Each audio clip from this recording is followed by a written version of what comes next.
നമ്മളിങ്ങനെ BP ഒക്കെ ഇങ്ങനെ കൂടി അങ്ങനത്തെ ഒരു സംഭവം ഉണ്ടായിരുന്നു. നിങ്ങളുടെ ഓരോ വാക്കിനും എണ്ണം വേണം. Each and every word counts. Violence, violence, violence.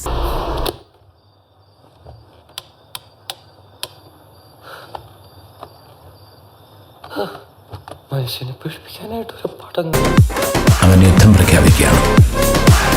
അടിപൊളി പടം. കേരളത്തിൻ്റെ റെബൽ കിങ് ഉണ്ണിമോന്തനാണ്. കാരണം അത്രയ്ക്ക് നമ്മൾ ഉണ്ണിമോന്തൻ പോട്ടെ, നമ്മുടെ ജഗതി ചേട്ടനും സ്ഥിതിയാണ് കാണിച്ചു വെച്ചാൽ അടിപൊളി. നമ്മുടെ പറഞ്ഞ ഗൂസ് ബംസ് മൂമെന്റ്സ് ആയിരുന്നു.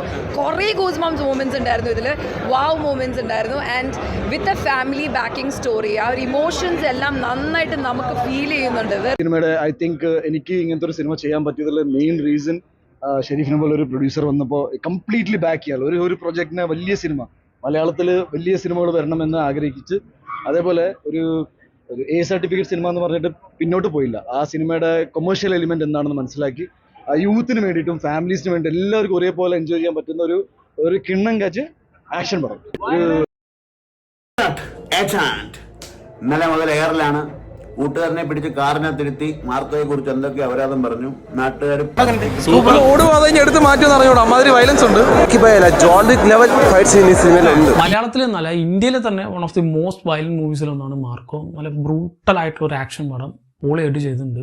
ഇത്രയും വയലൻ്റ് ആയിട്ടുള്ള ഒരു ഇന്ത്യൻ സിനിമ, ഒരു ഇന്ത്യൻ മെയിൻ സ്ട്രീം സിനിമ നമ്മുടെ മലയാളത്തിൽ ഉണ്ടാകുമെന്ന് ഞാൻ പ്രതീക്ഷിച്ചിരുന്നില്ല. ആക്ഷൻ സീൻസ് എടുത്തു വെച്ചിട്ടുണ്ടടാ ഈ പടം. ഇതൊക്കെ എന്ത്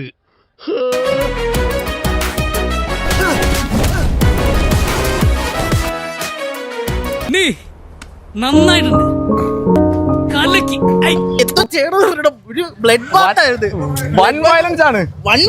പടം പിടുത്തം കൊള്ളാം. ആരെങ്കിലും ഒന്ന് തുടങ്ങണല്ലോ, എന്നാലല്ലേ മറ്റുള്ളവർ ഏറ്റെടുക്കൂ. എനിക്ക് വിശ്വസിക്കാൻ പറ്റുള്ള നീ ഇങ്ങനെയൊക്കെ ചെയ്യുന്നു.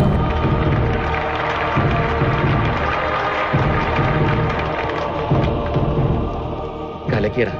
നമ്മൾ കഷ്ടപ്പെട്ടതിന്റെ ഫലം നമുക്ക് കിട്ടി.